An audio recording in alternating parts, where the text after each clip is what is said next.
In this house in the Haitian capital, a terrible tragedy is unfolding. A 13-year-old girl called Marley Cassius is hiding herself away because a dreadful growth is taking over her face and killing her. Her family can only wait for her to die. In desperation, her parents contact two American-based Haitian nurses, twins Gina and Jeanette Eugene.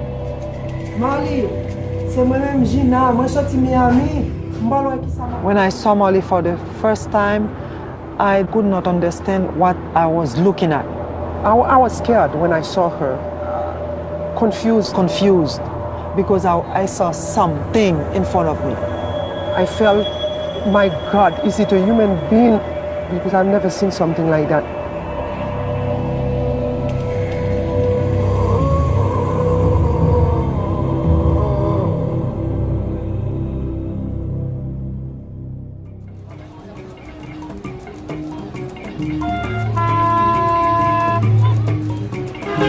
Living in Haiti, Marley has no hope of survival. It's the poorest country in the Americas. Here, people live on less than 50 pence a day. Most of the capital has no running water or electricity. Half the country's children suffer malnutrition. Marley is shunned by her neighbors. Many believe her bewitched. People here say that this isn't a normal disease, but that she's been cursed. They say it's voodoo stuff.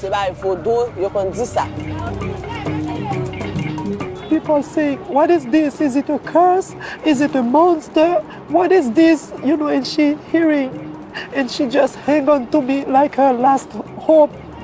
You could see it, she telling me, take me with you, you know.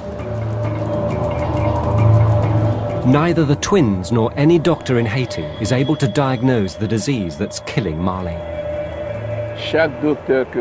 Every doctor we have ever seen has no idea what is going on with her.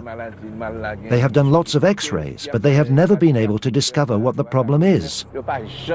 In the meantime, the thing has been growing and growing.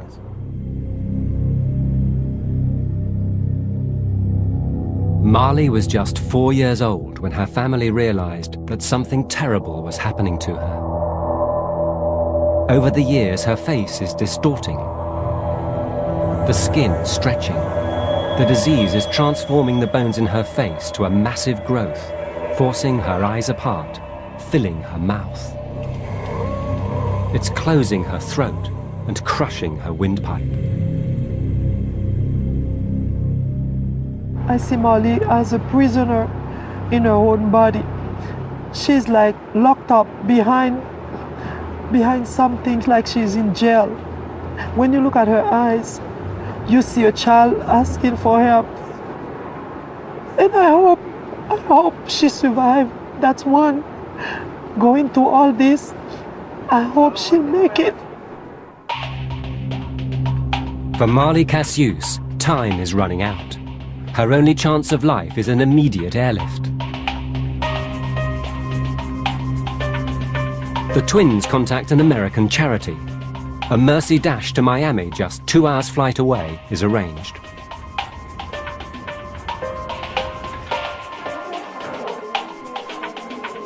Waiting for her are the world's media, here to cover the story of the girl from Haiti with the terrible unknown disease. At the Jackson Memorial Medical Center, the charity, the International Kids Fund, calls a press conference to be addressed by one of the few specialists on Earth who can save Marley. Venezuelan-born surgeon, Dr. Jesus Gomez. Marley is not suffering from a tumor, okay? This is a genetic disorder called fibrous dysplasia. This disorder is affecting every single bone of her body, especially the flat bones that we have on the head and the face, and this is why, At last, Marley's disease is diagnosed. Now, the only way her life can be saved is major and unprecedented surgery to remove the fibrous dysplasia from her face. And we're going to come and split the lip and split, this portion of the mouth.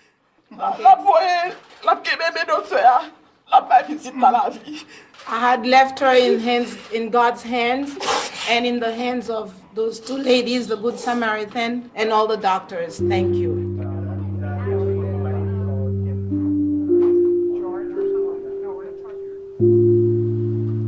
The massive lesion weighs over 7 kilos, heavier than her head.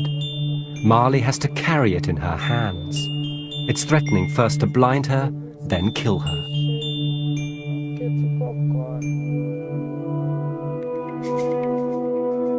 It was a gene that mutated in the womb that gave Marley fibrous dysplasia. At the age of 3, it started to deform her face.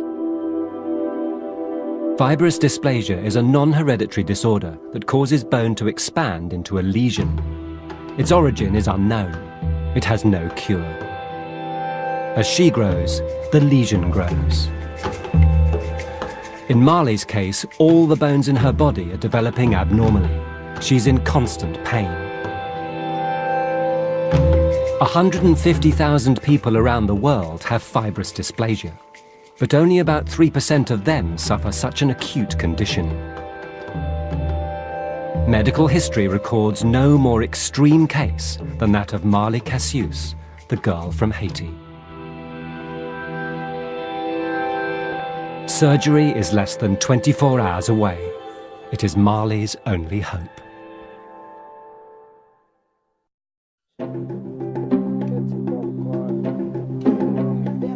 Marley Cassius is facing a dangerous operation to remove the bones affected by the rare disease fibrous dysplasia. An emergency tracheotomy is helping her breathe. With the hole in her throat and a breathing tube bypassing her voice box, she can make no sound. She breathes through her neck. They made a tiny hole under her chin to let her breathe. Without this tube, she'd be dead. Okay, chérie. Okay, boubou. Okay, titutu. Okay, chérie. Moi la voix, oui, la voix.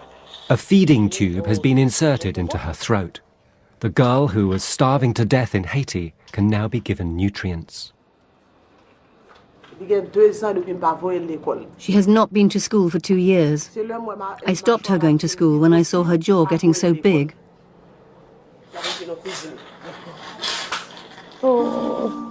Ouvre succion, boubou. Ouvre succion, boubou. Okay. She is a child who wants to live. She loves life. I hope God will give her strength. Marley's condition, she's just 80 pounds. She's just 13 years old. And this disease has been affecting her to the point that I would say that this surgery is going to be life-threatening because the risk of bleeding and the risk to develop postoperative infection.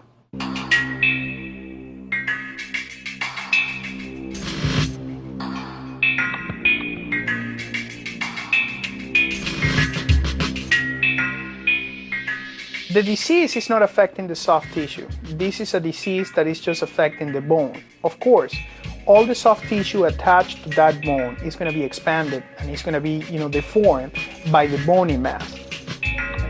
To assist the pioneering surgery, Dr. Gomez is using the latest technology. From X-ray scans, a life-size model of Marley's head is made. The surgeons will remove the lesion, replacing all the diseased bones in Marley's face with a synthetic bone structure.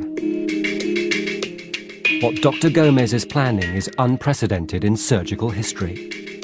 Nobody has attempted to do a surgery that is this big in a patient that is that young.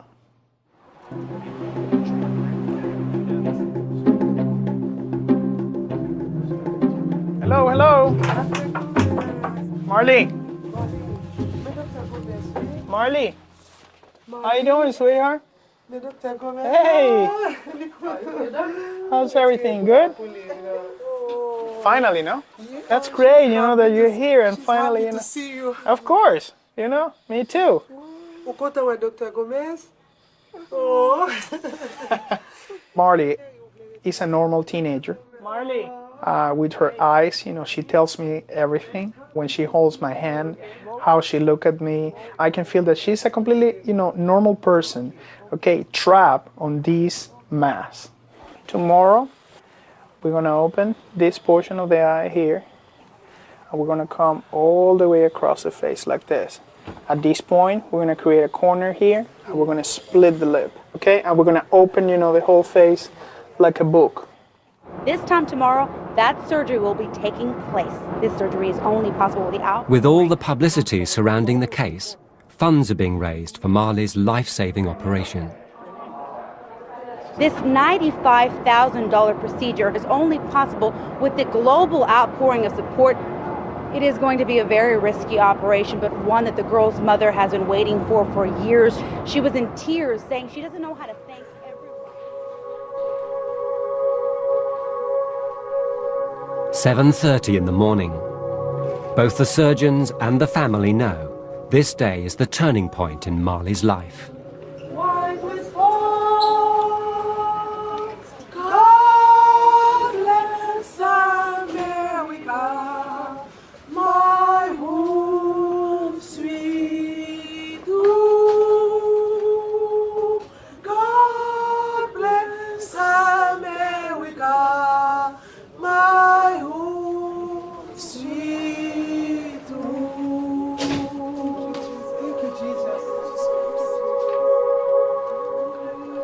Don't cry, okay? Everything is gonna be okay. I know that you're scared, okay? But everything will be fine.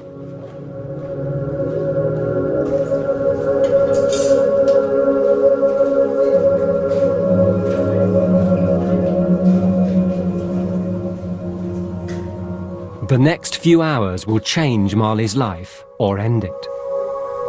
For Dr. Jesus Gomez and his team, it's the professional challenge of their careers. Be careful. Be careful with your eyes. Give me number 9, please.